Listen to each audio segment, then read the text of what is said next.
Well, I think Parliamentary Review does something very interesting. It provides a platform for people to share and express their views, and I hope we're going to be able to build on that even more so that people can interconnect with each other. But it also gives an opportunity for parliamentarians to know that people are taking interest in what they're doing and how they're doing it.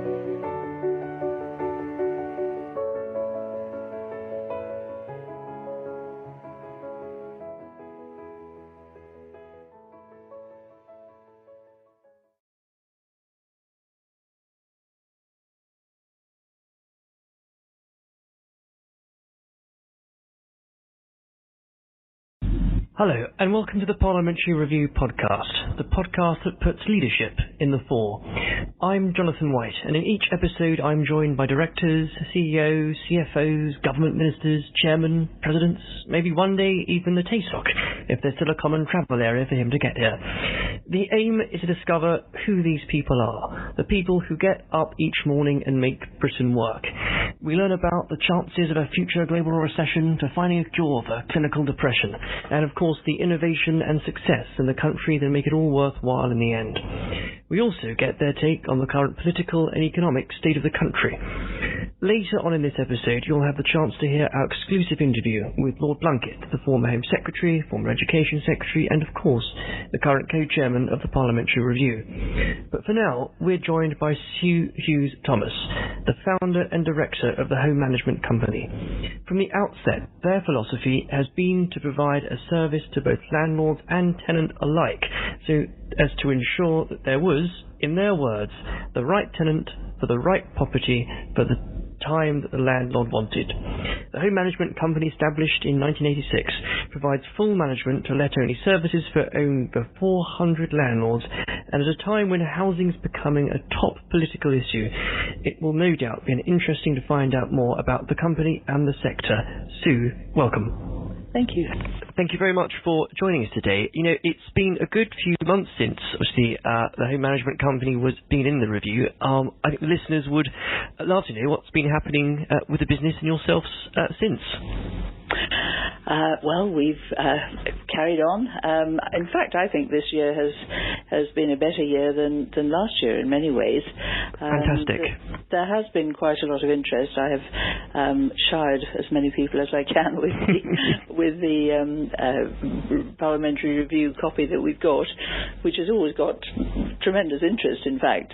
Surprise and interest, I think, because I don't think a lot of people have come across them before. But no, it's been good. It's been good. Fantastic to hear. I know that, if I'm wrong here, Sue, but if I remember correctly, the business started some decades ago when you were living abroad with your husband and realised there should be a good, trustworthy letting company that should be available for expats. And that's how you came about the idea, is that right?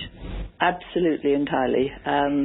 Before, in my previous life, I had trained as a nurse, and I was working at Great Ormond Street Children's Hospital as in intensive care with babies with congenital heart disease. However, we then, once we were married, my husband's job, who was a civil engineer, we were taken out to Baghdad for 3 years, then to Trinidad, and then to America. And by the time we came back, I'd got 3 3/4 children of my own, and I couldn't go back to the type of nursing that I'd done before. And if I couldn't do that, I decided I would do something different. And all the years we'd been away, we had let out our house. And every time we came home, we spent our leave putting things right that if only someone had told us they were going wrong, would have been for us to pay for. But the maintenance, there weren't letting agents, there wasn't management in the way that there is today. And so you'd come back and, dripping taps that had been left to drip. So in those days you had Formica worktops with chipboard underneath, and it all swelled up and blew off the Formica, which could have been stopped so easily. So many little things, and it was just really that. I had obviously got these children, so I was a bit limited. But I thought if I could set up something that would look after people's homes, and that's why it was called Home Management Company, while they lived the same sort of life that we had, that it was a home. They weren't investor landlords, they weren't in it to make money, but it was Doppy to do it for a couple of years, so that was the beginning. An exceptionally key point, I think, with the fact that it's home and not a house. And that is important, and I'm sure we could probably talk forever about your travels and past life as well, Sue, but we should stick on topic. How difficult was it, given you had a young family, how difficult was it to set up the business in those circumstances? It had its interesting days, but I'm sure. I did have a lot of support, and it worked slowly. I mean, I started with one property, and we've now got over 400. I was fortunate that I could allow it to grow slowly. Obviously, my husband was working, so mine was a sort of little bit of a secondary income, and so I built it up very slowly with properties that were homes, and people living that same sort of life that we had, and what they wanted was a home to come back to, and not a series of calamities that have gone on in the meantime. That was it. And I imagine you would never have thought, when you perhaps set it up to begin with, that 33 years later you would be managing over 400 properties and of all kinds. Absolutely. Well, the market's changed so much in the meantime. Obviously, we went through the stage with the economic problems in the 80s. We got a lot of properties from building societies that have been repossessed. We got a lot where people had to move, but they couldn't, so we had those properties. Then we had the buy-to-let initiative, and now we've got, a lot of investor landlords. We've got people who just come buy another house. They're, couples, they've had their own property and now they've moved in together, so they've got a spare. Yes, it's now very, very different. In fact, you don't have quite so many people travelling in the same way as we did in all those years ago. It's almost unrecognisable in some respects. Yes. And looking at that sector, actually, Sue, since you bring it up, what would you say at the moment, in quite a broad way, you say the challenges facing the sector in the medium term at the moment? Well, the one thing that does concern me is the government's attitude, particularly towards Section 21 notices. Now, I would say that for the majority of landlords, by and large, they're more than delighted. If their tenants are doing well, they are happy for them to stay. But I see if they make it difficult for the original people that I dealt with, in other words, people who have a home, they're going abroad, or they're going away for a sabbatical or something for a period of time, and if they can't end that tenancy, under the rules of the original assured short-hold tenancy, I mean, there are always vagaries to that anyway, but if we haven't got that notice to say your landlord is coming back, that market will be lost completely. And people can't always commit to 2 years plus at all. Absolutely. And I think that's something, I often do ask a bit of an unfair question perhaps, but if you were Secretary of State for the day and you had a magic wand, and you get to change one thing, I suppose that might well be top of the list perhaps. Well, it would, in as much as I think there are different tenancies for different sections of people. And whether the law, I mean, in a sense, one possibly could just use an assured tenancy, because that originally, as opposed to the assured short-hold, did allow for shorter term lets, but I'm not sure whether they're going to meddle with that as well. But I think there are investor landlords, there are corporate landlords who, again, are there in it for the very, very long term.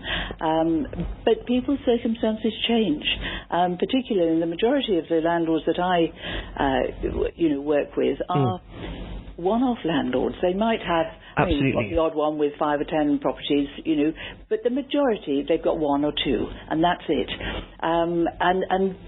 Where tenant circumstances can change, so can landlords. And if they are completely stuck and not able, and usually all of them are perfectly reasonable. It's a people business. It works both ways. Quite, and I think just to be able to ask a tenant to leave if there is a need. It's just for listeners' clarification. Obviously, Section 21 being sort of the notice to quit, as it were. It is. Yes. And it is really an advisory notice because, in fact, it doesn't mean you can walk in and say, on your bike, I'm home, go. Quite. It simply means that if they don't go, then you have the opportunity to apply to the courts. So that's why I say there are the vagaries of the Section 21 notice. But I think in all my 33 years, I've been to court 4 times, I think, and that's it. Well, let's hope there's no more. Okay. Absolutely. It just doesn't happen very often. I'm glad you brought that up because it's something I think that's not often talked about when it comes to when outsiders look onto the market itself. Something that's perhaps not as discussed in the news as it should be. And obviously you can see that from a very particular set of circumstances, especially with your clients. And again, you've already brought this up, Sue, but the 33 years you've been running the business, the ups and downs have been significant. What comes to mind personally is certainly the housing crisis of the early 1990s. Yes. That must have been quite a difficult thing to ride out, but not only did you do it, you succeeded afterwards. What were those challenges that you faced? It was a difficult time because, by and large, the mortgage companies, the last thing in the world they wanted to be was landlords. They wanted simply, there was no point in these houses sitting empty, so they wanted them let until such time as the housing market improved and they could sell them, which didn't give an awful lot of security for tenants. But then again, there's some tenants who want long-term security, but there's others who don't. Particularly the young, they're on the move. That's why they're not buying. They're happy to. By and large, I think tenancies over the last few years have lasted longer because young people have found it more difficult to move on to buying. But also, it's no longer the social sort of. It's fine to rent nowadays. There was a time when it just wasn't the done thing, but it's much more acceptable now, and the standards of properties have obviously improved enormously. Without a doubt, I think there's a spectrum to that. Certainly, there is the one side where you're right, people do have a very different lifestyle these days, especially younger people. And the other end is that because of perhaps something to talk about in a little bit later, but the current housing stock does make it more difficult for those that do want to settle down to get on the land that perhaps their parents were able to in a little easier way. Now, often, and I don't think this is being unfair at all, often the private landlords of the country can get a bad rap in the press. And I think that's quite noticeable, actually. And I think often that's the reason because they're easier to pick on than perhaps other policymakers or shareholders within the market. What do you think, if anything, should the good ones be doing more of, and what should we be doing in the government to stop the bad ones? Well, there have been some truly horrific stories in the press recently, and I don't know whether that's just to try and expose something. I'm absolutely aghast and shocked by some of the stories that we have heard. I equally think it is a small section of the landlords. Honestly, I've never met one that behaves like that. We are in a sort of nice part of the country, and maybe we're fairly fortunate in that regard. But equally, I think one has to just be a little bit careful about what one is reading. Yes, there has to be, legislation, but there always has been legislation, and yet these things have still happened. And it is just that some of the legislation just can't be monitored all of the time, and there are always going to be the ones that manage to circumvent everything. And absolutely, it is just such a shame. It just ruins the reputation of the majority of letting agents who are doing an amazing job and doing it properly and are much appreciated. Absolutely, and there must be a balance. I think you're right about some of these ghastly examples, and often they do tend to be individuals that are taking advantage of newly arrived immigrants, legal or illegal, and that they do tarnish the entire industry. They do. I really don't believe that the entire industry does behave like that. I think the majority of them, there's a lot of, ARLA, we've been members of ARLA, the Association of Residential Letting Agents, for 31 years, because when I joined, you had to have been practicing for 2 years before you could join. Now you can join pretty much straight away. They've done a fantastic job. That has changed out of all recognition, the training and everything else that goes with it. And there are the others, the Resident Landlords Association.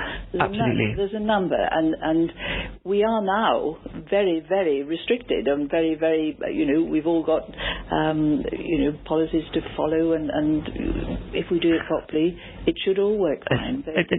Certainly. There's possibly been no more time where there's been stronger regulation, and you'll know all about that, no doubt. Absolutely. A lot of paperwork for you. Fortune. Now, I think it probably would be remiss of us, Sue, if we didn't talk a little bit about politics at the moment. We talk in the week just after that we have a new Prime Minister. And a lot is going on economically and politically.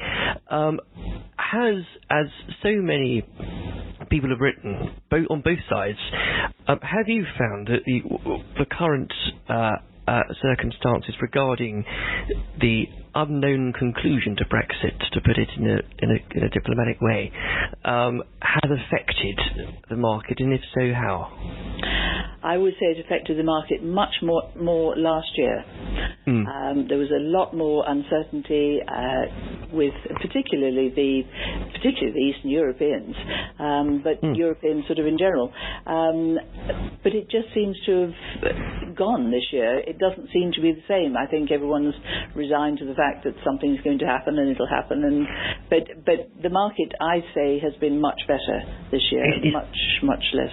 I think you're spot on. We hear that from a lot of contributors, in fact, in that people had braced themselves for good or bad. They had perhaps stopped investing, kept the money back, and then when nothing happened in the end, I think people really do sort of just throw their hands up in the air and say, well, just get on with it. Yes, what else can we do at this point?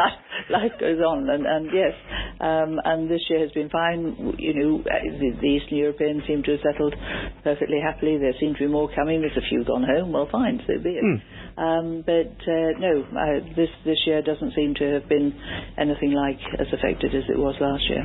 Oh, that is good to hear, and hopefully, and I think a lot of people, no matter what business it is, and no matter what industry it is, whatever happens come the 31st of October this year, I think people are just hoping something does happen, and and we can the stop uncertainty. I think that quite right, and we can stop talking perhaps about Brexit and start talking about the private renting market and education, healthcare, etc.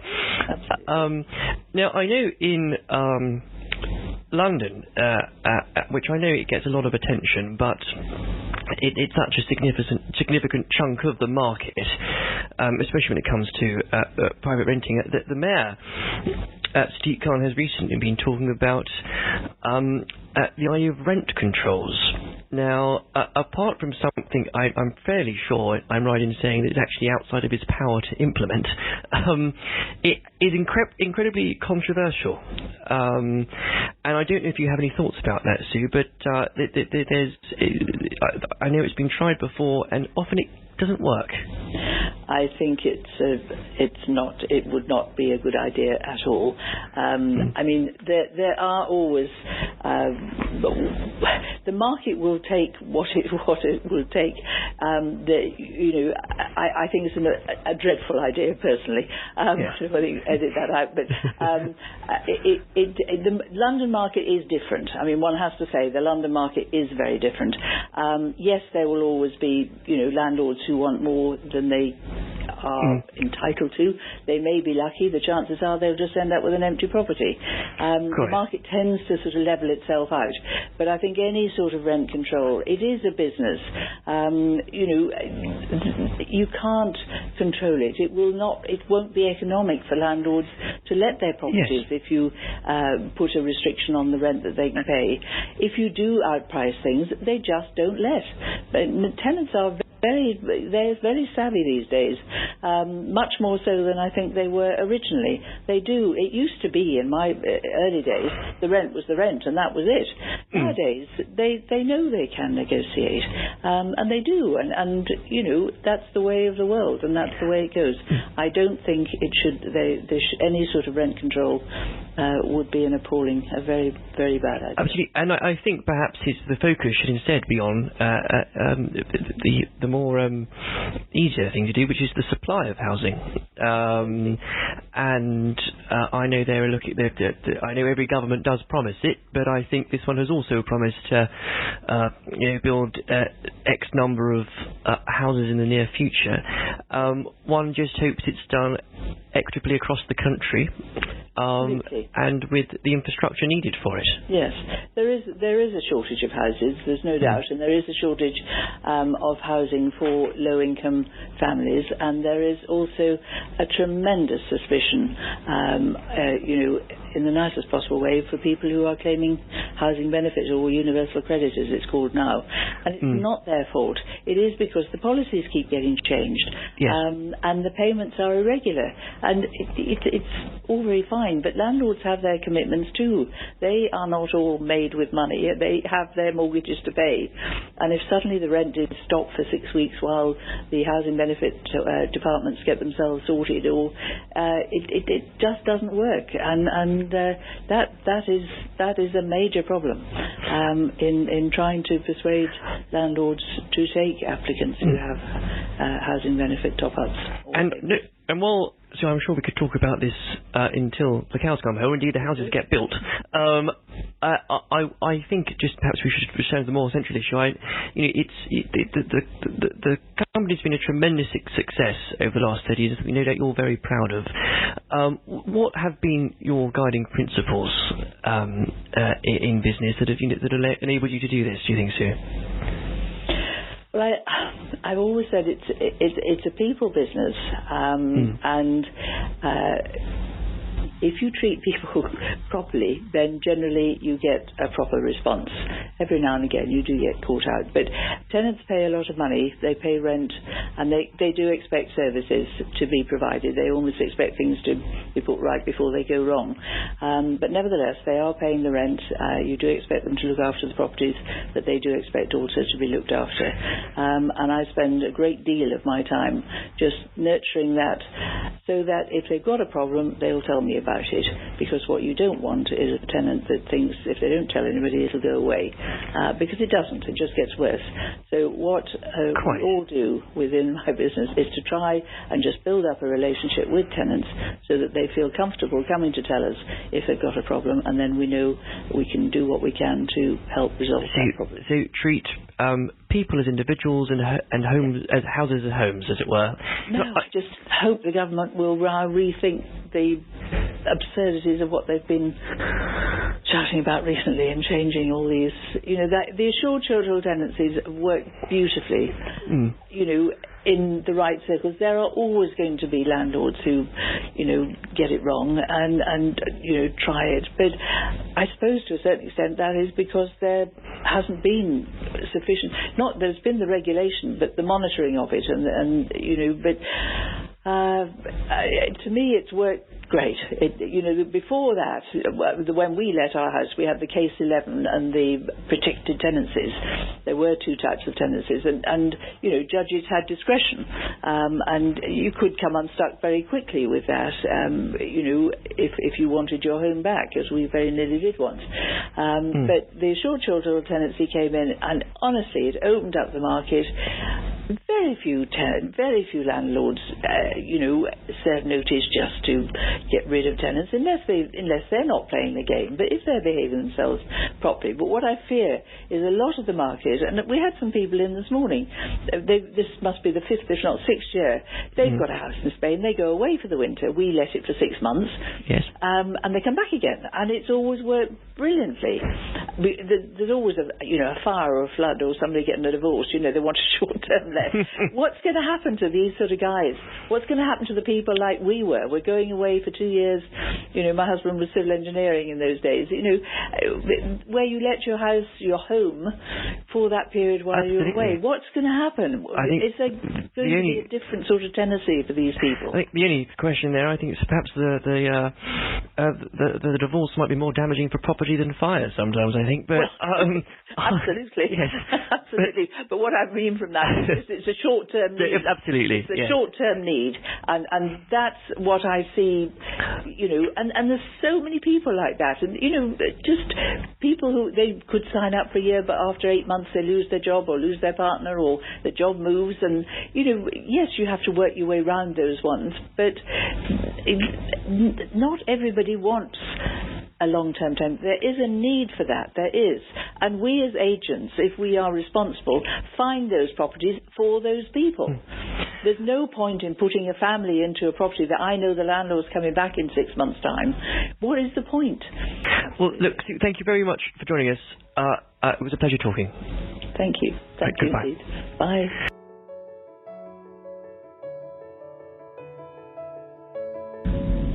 I hope you enjoyed our chat with Sue, and especially learning more about the challenges facing the sector and how the whole team at the home management company are continuing to raise standards. If you haven't heard it before, coming up now is our conversation with the Parliamentary Review's co-chairman, David Blunkett. Lord Blunkett served as Home Secretary and Education Secretary in Tony Blair's cabinet before receiving a peerage in 2015. Outside of politics, he's been the Vice President of the Royal National Institute of Blind People and the National Alzheimer's Society, and when he has the time, he can be found cheering on his team, Sheffield Wednesday. I hope you enjoy listening as much as I enjoyed talking to David. Here it is now. We're now joined by Lord Blunkett. Thank you very much for joining us. You're very welcome. Now, it would probably be remiss of me if I didn't start, given the recent events in Parliament. I didn't ask you, given your 32 years in that place, about your thoughts regarding the unprecedented situation I think the public are looking at the minute. Well, I think I see it very much like Joe Public. I see it as though I'm looking at something that is made up, that is scripted, that is like almost a sci-fi film where anything can happen and then anything does happen. And I'm very sad about that because I think that it's damaged our parliamentary democracy. I think that it's brought politics into disrepute, and I think it's created anger on all sides, whether people were strongly in favour of remaining or whether they were, as we call them, Brexiteers. Absolutely. And given that situation, whether it's going to be a general election, many people are beginning to worry about how apathy taking effect. Well, I'm worried about two things. Apathy in the respect of turnout and whether people vote, and anger and, if you like, the friction developed into a failure to be able to have a democratic dialogue, so that the respect that we have for each other, that the way in which we debate issues is often now broken down, and there's abuse in the street, not just of people because they're considered to be different or foreign, but because people recognize they have a different point of view. Now, that is new. I've been around in formal politics now for, goodness, almost all my adult life, because I was elected to a local authority in my city of Sheffield when I was 22. And I've never seen that. I've seen people get very annoyed, and that's fine, and people should get angry, but I've never experienced them display it in such personal venom before. And we need to calm that, because our democracy depends on people being able to have genuine disagreements and differences and to work them through the political process. Otherwise, we fall, as history teaches us, into the hands of extremists. Absolutely. And given that you've just said what you just said, a lot of people are talking now about whether the party structure, which does exist at the minute, it can survive. We've seen both the Labour Party and the Conservative Party showing signs of buckling. I think the political system the party system will survive. It may have a very rocky time in the near future, but I think it'll right itself. But it will only do that if political parties themselves sort out what's going on internally. I think both major parties have been, to use an old phrase, infiltrated. Came across a prominent minister just outside the cabinet whose current chair of their Conservative Association was the UKIP candidate against him back in 2015. We know about the challenges within the Labour Party and the way in which people who were thrown out of the party have either been able to or are seeking to rejoin. And so we've got this two-ender, if you like, the bread in the two sides of the sandwich coming together, and the middle is being squeezed.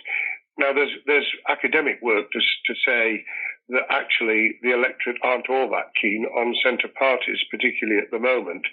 And I think we need to be wary of believing that the creation of some sort of centrist party in Britain would solve the problem. It would temporarily, but it wouldn't resolve the differences that people have and how we work them through.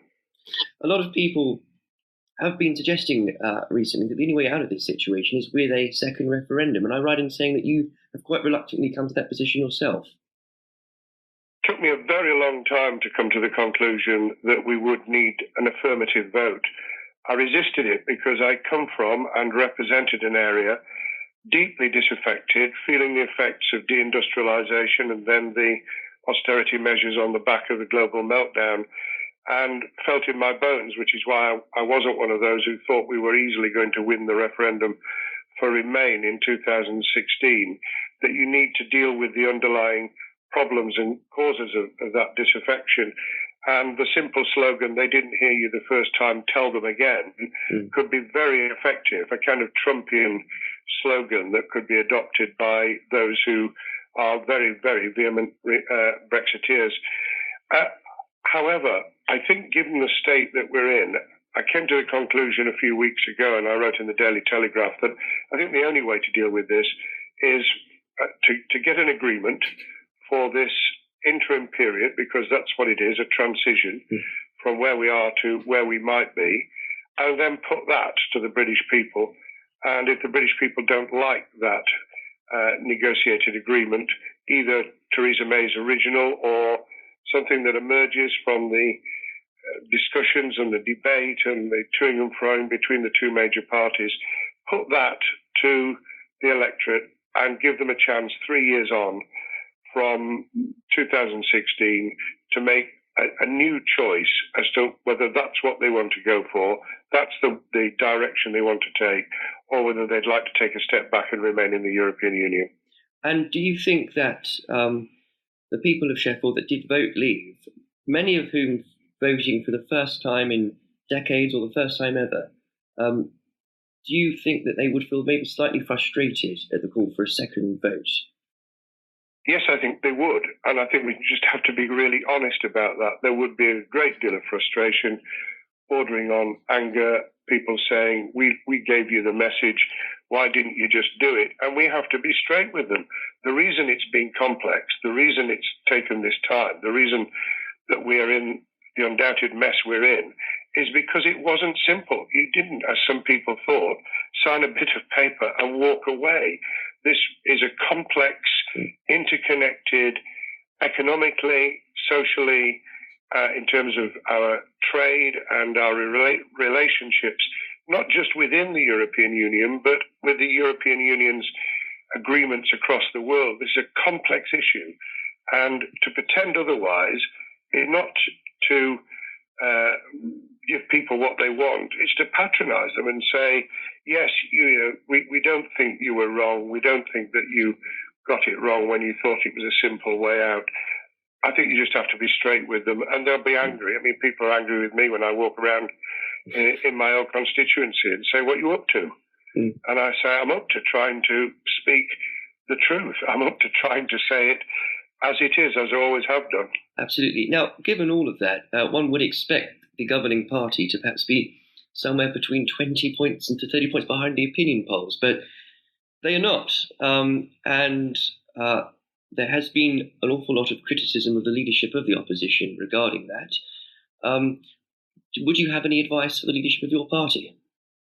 Well, I think belatedly, from the beginning of April, the two parties realised that they were going to sink separately if they didn't actually try and make an effort and at least display some endeavour to work together. I think had there been two different leaders post-2016 referendum, this would have happened a great deal earlier. It hasn't, but it can now. And it is remarkable that in the circumstances that the government have found themselves, not just in not being able to get the kind of deal that some people wanted, not even being able to hold all their party together, but actually being totally riven publicly with cabinet responsibility having broken down, to find themselves only marginally behind, or even on opinion polls through March, marginally in front of the Labour Party, is astonishing. And once this period is over, I think Labour will need to take a very long, hard look at why the British people have not turned, as they often do, to what is called Her Majesty's opposition. There are very complex reasons for that, including the fact that the leadership of the party have only realised, I think, very, very recently, that you have to reach out to people whose views you don't agree with, and you have to win them over to something more than the issues and the policies and the ideology you thought of in the first place. And on that point, you'll be aware, certainly, that the Parliamentary Review itself has been dedicated to showcasing leadership in all its forms across the country. Now, speaking to many of our contributors, they have made clear that they do feel that leadership has been lacking, both from the government and opposition, as you've said. In your many years in politics, is there a time in certainly recent history where there has been perhaps a leadership vacuum like we're seeing today? I think we find in Britain an interesting paradox. People want strong leaders, but they want leaders that listen and are responsive. And the two don't always go together. I've lived through the period of both Margaret Thatcher and Tony Blair, two leaders who knew what they wanted to do and were prepared to put it on the line. I've lived through Ted Heath and John Major, who were less clear. Ted Heath on Europe, yes, but not on much else.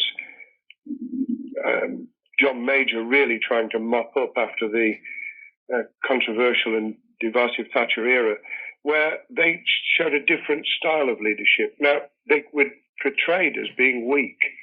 I don't think that's always the case.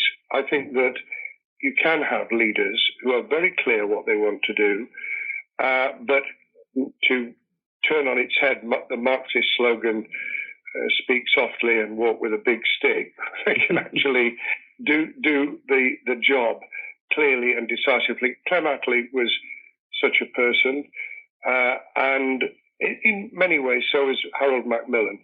And those are the kind of leaders where you don't get bombast, you don't get, I know best and I'm going to push this through, but you actually get someone who can genuinely create a coalition of the willing, but has a clear idea about their values. And I hope we'll return to that. Absolutely. And I think one of the strengths of the review has always been its sense of bipartisanship. Well, I think Parliamentary Review does something very interesting. It provides a platform for people to share and express their views, and I hope we're going to be able to build on that even more so that people can interconnect with each other. But it also gives an opportunity for parliamentarians to know that people are taking interest in what they're doing and how they're doing it, and therefore to get the message that they've got to reflect outwards. We need both. We need the input into the system. We need voices. We need ideas. We need experiences through Parliamentary Review inwards, but we also need to ensure that the way in which our politics works is reflected outwards, so that people firstly understand how the system works, secondly, the complexity and difficulty of it, and thirdly, the way in which they need to tell us, I mean, I'm in the upper house now, but to tell us as parliamentarians what they think and where we're going wrong, and for us to listen. Absolutely. And on that point, you've been in public service for most of your life, Lord Blunkett, ever since Sheffield City Council. I mean, in that time, what are the key lessons you think you've learned in the best way for policymakers and those at the coalface to communicate and work together? I've learned that actually there is enormous wisdom out there, and if you're prepared to engage and to listen, then your views might actually change. Mine have on a number of issues, particularly social issues, what small L liberal issues over the years, going in the opposite direction, it has to be said, to most people as they age. And you need to ensure that you've reached out to sufficient people to create that coalition that allows you to make progress, and that you won't create everything you want and change everything you want for the better overnight. It will never happen. There's no days though where everything's done and we can all wash our hands of it and that's fine. We build building blocks. We stand, if you like, historically on the shoulders of those who came before us. And if we get that message, we won't be too frustrated when everything doesn't happen immediately, but we'll be determined to make progress, and we'll punish politically, democratically, those who don't. Absolutely. And perhaps finally, with that concluding point, it's fair to say, as you've already mentioned, a lot of the population are frustrated, no matter how they vote in the referendum or their general political opinions. But perhaps, for those people, is there something you'd point to be optimistic, looking towards the future about? I think I'm very clear. We're a great nation. We can't just do things on our own. We have to recognise that we live in an incredibly rapidly growing global environment, and the power sources and the power politically has changed over the last 20, 30 years. But we are creative, we are innovative, and we will pull through, and we'll do it because we won't have anyone else to blame anymore if we come out of the European Union, and we'll need to literally pull our socks up and do it ourselves. In the end, my message is clear. Nothing is ever as good as it seems at the time, and nothing is ever as bad. And we've come through difficult times in the past, and we'll come through again. Lord Blunkett, thank you very much. Thank you, Jonathan. As always, it's been a pleasure interviewing and learning from our guests, and I hope you've all enjoyed listening. Until next time, I'm off to Phoenix to raise a glass to raising standards. Goodbye. Thank you very much for listening to our podcast. You can find every episode on iTunes, YouTube, and Spotify. The views expressed by guests in each podcast are their own. They do not represent the opinions of the Parliamentary Review, Westminster Publications, Lord Pickles, Lord Blunkett, David Curry, or any other guests on the podcast. If you'd like to know more about the Parliamentary Review, please visit our website at www.theparliamentaryreview.co.uk.